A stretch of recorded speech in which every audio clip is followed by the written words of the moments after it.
بسم اللہ الرحمن الرحیم شروع اللہ کے نام سے جو بڑا مہربان نہایت رحم والا ہے۔ لا اقسم بیوم القیامہ ہم کو روز قیامت کی قسم، ولا اقسم بالنفس اللوامہ اور نفس لوامہ کی کہ سب لوگ اٹھا کر کھڑے کیے جائیں گے۔ ایحسب الانسان ان لن نجمع عظامہ کیا انسان یہ خیال کرتا ہے کہ ہم اس کی بکھری ہوئی ہڈیاں اکٹھی نہیں کریں گے؟ بلا قادرین علی ان نسوی بنانہ ضرور کریں گے، اور ہم اس بات پر قادر ہیں کہ اس کی پور پور درست کر دیں۔ بل يريد الانسان ليفجر امامه مگر انسان چاہتا ہے کہ آگے کو خود سری کرتا جائے، يسأل ايان يوم القيامة پوچھتا ہے کہ قیامت کا دن کب ہوگا۔ فإذا برق البصر جب آنکھیں چندھیا جائیں وخسف القمر اور چاند گہنا جائے وجمع الشمس والقمر اور سورج اور چاند جمع کر دیے جائیں، يقول الانسان يومئذ اين المفر اس دن انسان کہے گا کہ اب کہاں بھاگ جاؤں؟ كلا لا وزر بے شک کہیں پناہ نہیں۔ إلى ربك يومئذ المستقر اس روز پروردگار ہی کے پاس ٹھکانہ ہے۔ ينبأ الإنسان يومئذ بما قدم وأخر اس دن انسان کو جو عمل اس نے آگے بھیجے اور جو پیچھے چھوڑے ہوں گے سب بتا دیے جائیں گے۔ بل الإنسان على نفسه بصيرة بلکہ انسان آپ اپنا گواہ ہے، ولو ألقى معاذيره اگرچہ عذر و معذرت کرتا رہے۔ لا تحرك به لسانك لتعجل به اور اے محمد صلی اللہ علیہ وآلہ وسلم، وحی کے پڑھنے کے لیے اپنی زبان نہ چلایا کرو کہ اس کو جلد یاد کر لو۔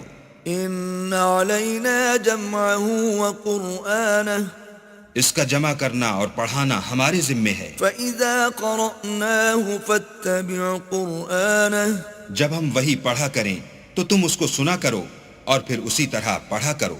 ثم إن علينا بيانه پھر اس کے معنی کا بیان بھی ہمارے ذمے ہے۔ كلا بل تحبون العاجلة مگر لوگو تم دنیا کو دوست رکھتے ہو وتذرون الآخرة اور آخرت کو ترک کیے دیتے ہو۔ وجوه يومئذ ناظرة اس روز بہت سے منہ رونق دار ہوں گے، إلى ربها ناظرة اور اپنے پروردگار کے محو دیدار ہوں گے۔ ووجوه يومئذ باسرة اور بہت سے منہ اس دن اداس ہوں گے، تظن أن يفعل بها فاقرة خیال کریں گے کہ ان پر مصیبت واقع ہونے کو ہے۔ كلا إذا بلغت التراقي دیکھو جب جان گلے تک پہنچ جائے وقيل من راق اور لوگ کہنے لگیں اس وقت کون جھاڑ پھونک کرنے والا ہے،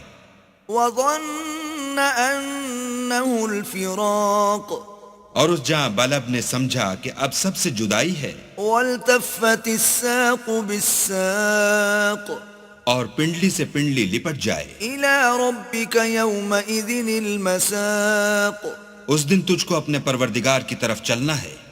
فلا صدق ولا صلى تو اس ناقبت اندیش نے نہ تو کلام خدا کی تصدیق کی نہ نماز پڑھی، ولكن كذب وتولى بلکہ جھٹلایا اور منہ پھیر لیا۔ ثم ذهب إلى أهله يتمطى پھر اپنے گھر والوں کے پاس اکڑتا ہوا چل دیا۔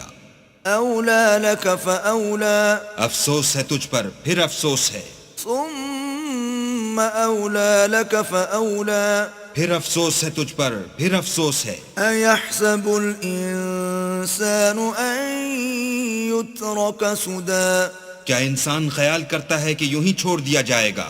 ألم يكن نطفة من مني يمنى کیا وہ منی کا جو رحم میں ڈالی جاتی ہے ایک قطرہ نہ تھا؟ ثم كان علقة فخلق فسوى پھر لوتھڑا ہوا، پھر اللہ نے اس کو بنایا، پھر اس کے اعضاء کو درست کیا، فجعل منه الزوجين الذكر والأنثى پھر اس کی دو قسمیں بنائیں، ایک مرد اور ایک عورت۔ أليس ذلك بقادر على أن يحيي الموتى کیا اس کو اس بات پر قدرت نہیں کہ مردوں کو جلا اٹھائے؟